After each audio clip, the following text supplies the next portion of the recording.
Sobat Budaya, kembali lagi bersama kita di Humanicast, Humanities Podcast. Dan balik lagi nih sama aku, Lady Hairunisa Adiani. Dan di sini kita sudah berhadir dengan sosok luar biasa nih di Fakultas Ilmu Budaya.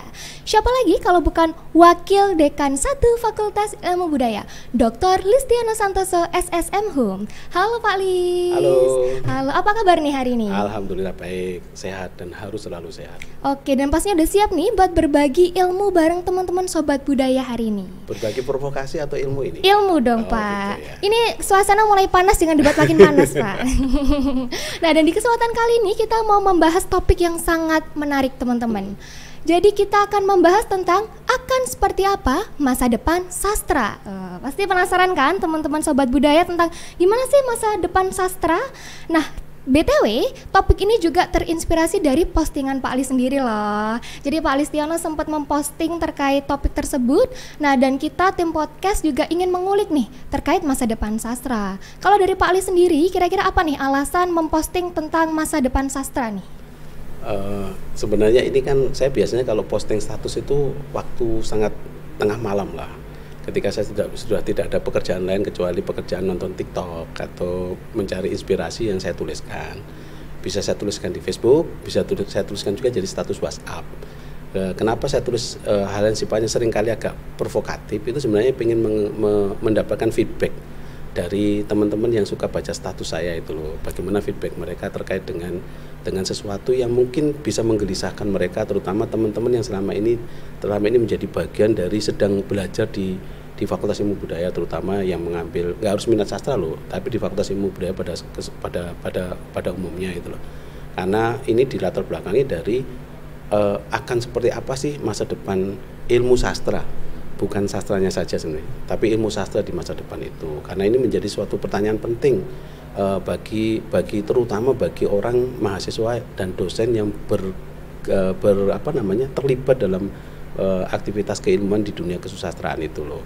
Nah, kalau mereka tidak mulai ngeh tentang bagaimana masa depan mereka di keilmuan ini, jangan-jangan kemudian kita tidak pernah secara serius merenungkan apa yang sebenarnya harus kita pelajari untuk kepentingan masa depan itu loh. Sastra itu penting, tapi kalau kemudian kita tidak menjadikan sesuatu yang penting itu dengan belajar yang sangat serius terkait dengan hal yang sifatnya aktual, maka bisa jadi masa depan ilmu sastra itu menjadi buram. Padahal ini sesuatu yang penting gitu loh.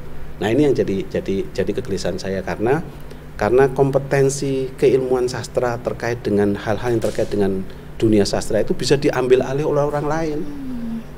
Ya kan, betul. Orang fakultas kedokteran bisa saja dia apresiasi pada sastranya luar biasa, bisa saja mereka menulis jawabannya juga luar biasa, menulis puisinya juga luar biasa dan sebagainya. Nah, kompetensi itu harusnya menjadi sesuatu yang sudah dimiliki oleh teman-teman yang beraktivitas keilmuan di dunia sastra itu. Betul, berarti ini yang penting ya teman-teman, bagaimana kita memanfaatkan sosial media untuk berpikir kritis nih. Ini bisa dicontoh nih Pak Listiano ya. Jadi kalau kita posting status itu jangan yang julid-julid aja, tapi juga yang berprestasi dong. Jangan curhat pribadi status itu loh, gitu loh. Itu ngomongin siapa ya Pak? Nggak ada sih. Di mahasiswa zaman sekarang tuh nggak boleh ngomongin orang teman-teman, tapi ngomongin sastra boleh, ngomongin budaya boleh. Bener, putus pacarnya kok status upload di status. Oh, itu saya nggak ikut-ikutan. Minum es teh upload di status itu nggak pas. Tapi upload status itu menunjukkan bahwa apa yang sebenarnya sedang kita pikirkan. Bagaimana kemudian kita mengajak orang lain untuk terlibat dalam pemikiran kita itu loh.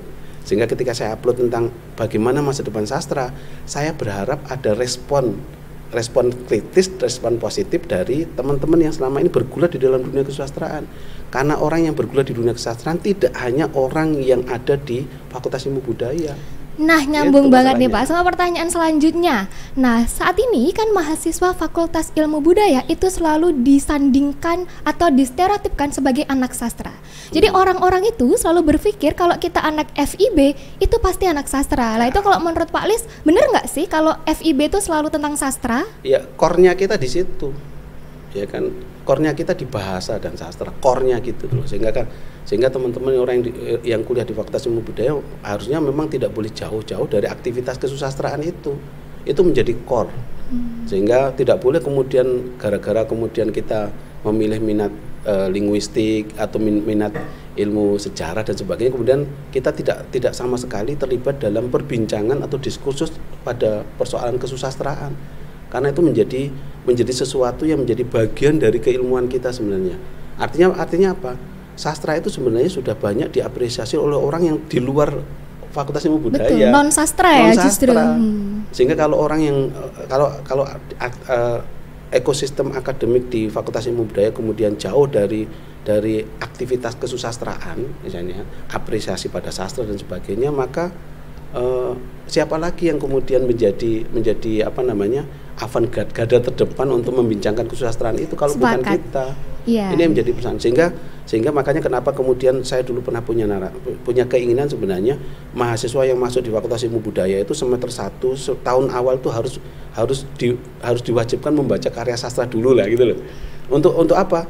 Untuk membentuk selera berkesenian mereka, untuk membentuk kecintaan mereka atas bahasa itu loh. Orang yang mencintai sastra itu pasti mencintai bahasa. Sehingga cara kita belajar tentang bahasa ya salah satunya melalui membaca karya sastra. Di sana banyak imajinasi, ada banyak kosakata yang banyak bermunculan. Dan itu luar biasa menarik. Nah, kalau orang-orang yang belajar di ilmu budaya, bahasa dan sastra tidak aktif bergulat dalam dunia kesusastraan, siapa lagi yang mau dilakukan itu? Betul. Sehingga jangan sampai ada stereotip yang kemudian mengatakan begini, kalau kemudian dunia kesusastraan dijauhkan dari aktivitas ekosistem akademik di Fakultas Ilmu Budaya, maka khawatirnya orang mengatakan kalau begitu sastra penting tapi tidak harus berwujud dalam program studi, dalam jurusan. Wong nyatanya fakultas-fakultas lain juga bisa melakukan aktivitas yang sama. Nah, ini yang sebenarnya boleh tempat lain juga melakukan aktivitas yang sama, tapi kita harus menjadi core bisnis kita adalah ilmu susastra dan bahasa itu sendiri. Jadi kitalah yang paling berperan untuk mempelajari sastra, teman-teman. Jadi kita nggak perlu ngerasa bingung gitu loh mau belajar apa. Sastra tuh sangat luas loh. Kita bisa belajar topik apapun melalui sastra.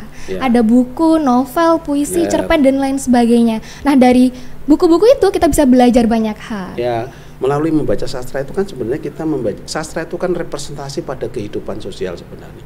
Pengarang itu menciptakan karya sastra tidak ada dalam ruang hampa. Dia pasti melakukan refleksi, renungan terhadap berbagai peristiwa-peristiwa sosial yang ada dalam pengalaman kehidupan dia atau mungkin pengalaman kehidupan orang lain yang itu kemudian dimasukkan dalam imajinasi dia dalam bentuk karya sastra.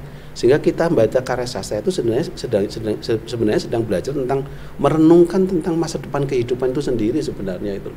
Maka sastra itu menjadi sesuatu yang menurut saya menjadi bagian penting dari bagaimana sebuah peradaban itu akan dibangun itu.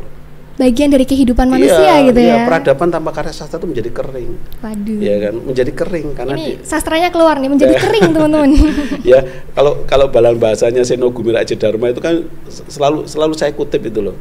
Ketika kehidupan sosial itu menjadi buntu karena beberapa pendekatan tidak bisa menyelesaikannya, karena ketika politik nggak bisa menyelesaikan masalah, ketika ekonomi nggak bisa menyelesaikan masalah, maka harusnya sastra yang bicara. Melalui apa? Ya representasi karya non fiksi, kayak fiksinya sastrawan itu seringkali memberikan sesuatu yang tidak terduga dalam kehidupan itu sendiri. Nah, ini yang perlu dimainkan teman-teman sekalian. Oke. Seperti yang disampaikan Pak Lis tadi menjelaskan bahwa sastra itu berkaitan dengan kehidupan sosial. Berarti kan sastra itu berkembang ya Pak ya, dari zaman ke zaman, dari generasi ke generasi. Terus ini mungkin pertanyaan yang cukup menarik menurut saya. Kira-kira apa sih perbedaan antara sastra zaman dulu sama sastra zaman sekarang? Sebenarnya kalau perbedaan itu mungkin hanya terkait dengan persoalan keseriusan. Ya, meskipun juga tidak boleh kita tidak mengakui bahwa sastrawan sekarang itu tidak serius sebenarnya, tetapi tetap ada irisan-irisan yang sama terkait dengan karya sastra yang ada pada masa lampau dan masa sekarang itu loh. Saya yakin ada irisan yang sama. Karya sastra yang dibuat dengan sebuah refleksi yang sungguh-sungguh itu hasilnya memang sangat luar biasa menurut saya itu. Karya sastra yang baik adalah yang punya nilai sastra, ya, yang menghadirkan ketakjuban, melahirkan keberlimpahan kosakata, sehingga orang kemudian membaca karya sastra itu ada sebuah katarsis jiwa itu loh. Nah, karya sastra itu harus seperti itu. Memang sekarang hadir banyak karya sastra. Harusnya kita yang bisa memilah dan memilih orang-orang yang belajar sastra yang akhirnya bisa memberitahu kepada publik tentang karya sastra yang bermutu yang layak dibaca itu seperti apa sih, seperti itu. Dan kalau saya sebagai generasi milenial nih ya, anak-anak muda itu nggak bisa memungkiri sih Pak, kalau karya-karya sastra zaman dulu itu value-nya luar biasa. Bahkan anak muda pun itu ngefansnya itu sama sastrawan zaman dulu. Betul, karena karya sastra yang bermutu itu akhirnya bersifat immortality nilainya. Immortality itu hidup sepanjang hayat itu loh. Betul, sepanjang hayat. Perennial lah, menjadi abadi. Kenapa? Meskipun diciptakan bertahun-tahun yang lalu, berabad-abad yang lalu, orang masih suka mengutip quote-quote-nya itu. Orang masih suka mengutip, orang masih suka ya tidak hanya mengutip, tapi kadang-kadang dalam setiap omongan selalu, misalnya kalau ada terkait dengan karya namanya Siti Nurbaya misalnya, kalau ada perempuan yang kemudian dijodohkan, ini kok kayak zaman Siti Nurbaya, itu kan artinya imajinasi orang tentang Siti Nurbaya sudah menyatu. Nah, sama dengan Shakespeare itu sudah ditulis berabad-abad yang lalu itu loh. Tapi sampai sekarang kalau ada orang sedang jatuh cinta, sedang jalan berduaan kan kayak Romeo and Juliet. Artinya itu kuat. Itu kuat yang menurut saya tidak semua karya sastra punya seperti itu, dan harusnya kita bisa, teman-teman yang kuliah di Fakultas Ilmu Budaya bisa memberikan edukasi pada publik, ini loh karya sastra yang layak dibaca atau tidak itu. Tugas kita sebenarnya harus seperti itu. Betul. Jadi selain belajar juga bisa memberikan dampak gitu loh ke masyarakat. Benar. Termasuk menggerakkan literasi masyarakat ya melalui karya sastra. Keliru kalau omong kosong kalau mau menggerakkan literasi masyarakat tidak bermula dari karya sastra. Anak-anak kecil itu kalau sejak awal diminta untuk suka baca sastra, baca novel, baca cerita-cerita rakyat, kecintaan dia pada karya sastra itu akhirnya dia membuat kecintaan dia untuk literasi. Ya kan? Maka tadi saya mengatakan orang yang sejak kecil mencintai membaca sastra, dia pasti akan mencintai bahasa. Dia pasti punya kekayaan kosakata yang melimpah ruah. Itu luar biasanya baca karya sastra itu. Iya, dan saya sangat sepakat karena ketika kita belajar sastra itu menyenangkan, Mbak. Benar. Jadi kita belajar itu dari hal-hal yang menyenangkan dulu, tapi juga bisa memberikan kita value. Benar. Gitu. Sehingga sastra itu bisa menjadi sains, jadi ilmu, tapi juga jadi hobi itu loh. Sehingga kenapa membaca karya sastra itu harus kalau jadi hobi itu kan tanpa ada beban itu loh, enggak tanpa ada tekanan gitu kan. Nah, kalau membaca karya buku ilmiah itu kan ada tekanan ya. Apalagi kalau membaca karya ilmiah itu masih dibarengi dengan keinginan untuk menuntaskan sebuah tugas kuliah gitu. Makasih ya, Pak. Makasih sudah menyuarakan suara mahasiswa. Tapi kalau baca karya sastra itu kan karena itu hobi, ada sesuatu, kita membaca sebuah realitas kehidupan dengan semuanya mengalir begitu saja itu. Sehingga dengan membaca karya sastra, maka imajinasi kita tentang kehidupan sehari-hari akan selalu muncul. Betul, dan akan semakin luas. Iya, sehingga saya bilang gini, orang yang suka membaca sastra itu selalu menempatkan segala sesuatu dari banyak sudut pandang, banyak alternatif. Maka dia hidupnya nggak kaku gitu. Benar. Makanya lihat dong anak Fakultas Ilmu Budaya ketawa terus kan tiap hari ya, karena kita belajarnya seru. Oke, dan kemudian selanjutnya balik ke topik inti kita ya Pak, tentang bagaimana masa depan sastra. Nah, masa depan kan berkaitan dengan perkembangan saat ini, di mana teknologi itu sangat signifikan ya. Dan saat ini sudah muncul banyak sekali alat-alat dalam bentuk AI atau Artificial Intelligence, yang mana kata orang-orang itu tuh cukup mengancam Pak. Lah, kira-kira gimana nih hubungan antara perkembangan teknologi dengan masa depan sastra? Justru ini tantangan, peluang, bukan ancaman sebenarnya. Bagi orang pembaca serius atau penulis serius, ini peluang, bukan ancaman. Tapi bagi orang yang bukan pembaca serius atau penulis serius, ini menjadi ancaman itu loh. Yang mengancam, yang terancam kan yang tidak pernah serius itu sebenarnya. Tapi kalau penulis serius, pembaca serius, ini peluang sebenarnya itu loh. Peluang untuk kita bisa menyebarluaskan karya-karya kita melalui teknologi digital yang lebih luas gitu loh. Artinya kalau generasi muda sekarang itu sangat susah membaca buku-buku utuh yang sangat panjang, tiba-tiba kita menciptakan beberapa bentuk sequel cerita-cerita pendek di dalam Instagram, dalam Twitter yang ternyata itu lebih menarik. Ada seorang sastrawan dari Indonesia itu membuat gerakan namanya cerpen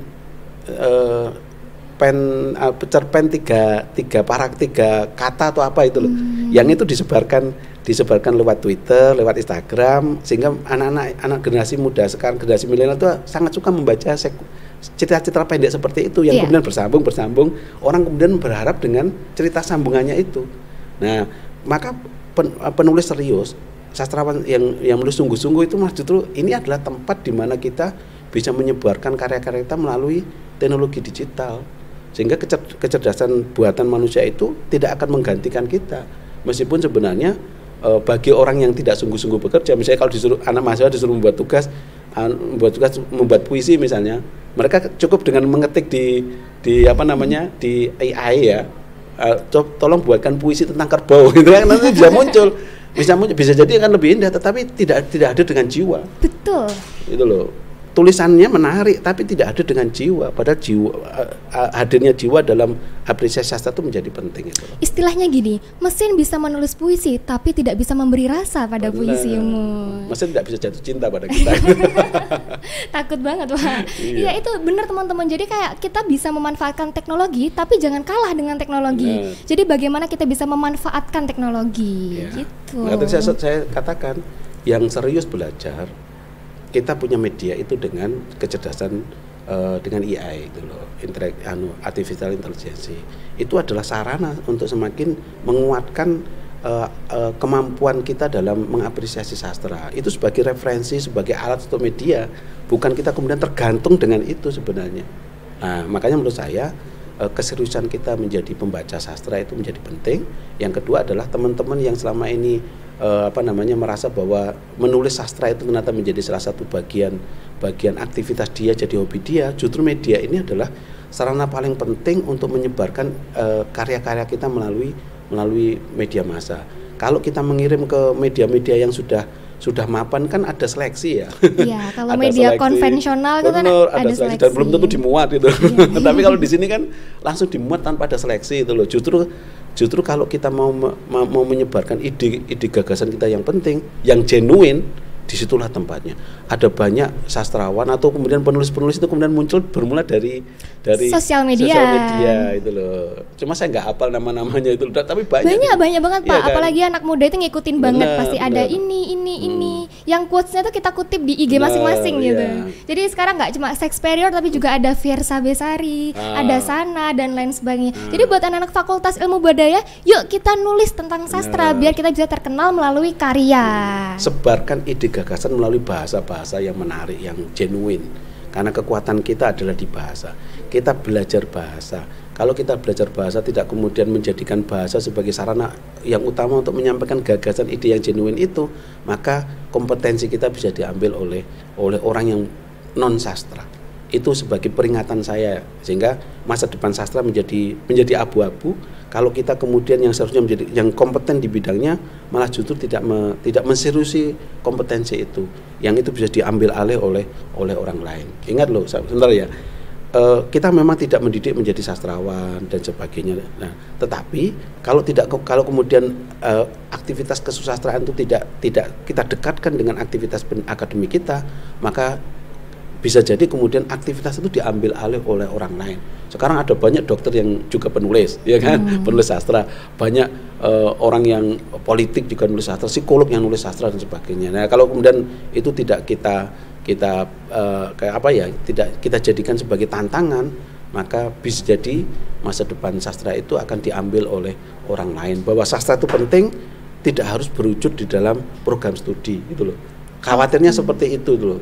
Bahwa ini penting, maka perlu ada kajian keilmuan bahwa sastra tidak hanya sekedar hobi, tapi perlu ada kajian ilmiah untuk menganalisis bagaimana karya sastra bermutu itu bisa layak untuk dibaca, layak menjadi bagian dari peradaban umat manusia itu. Oke, mungkin terakhir nih Pak Listiono bisa ngasih closing statement nih buat reminder teman-teman semua tentang bagaimana kita menyikapi masa depan sastra. Ya, setiap masa depan pasti butuh namanya sastra. Ya kan, karena hidup manusia itu kan tidak hanya bertumpu pada apa yang disebut dengan, kalau saya mengatakan hidup manusia fitrahnya tidak hanya mencari yang logis yang benar, mencari yang etis yang baik, tapi hidup manusia itu selalu berorientasi pada hal yang sifatnya estetis. Maka hidup manusia itu harus etis, logis, estetis. Logis saja nggak cukup, etis saja nggak cukup, tapi juga harus estetis.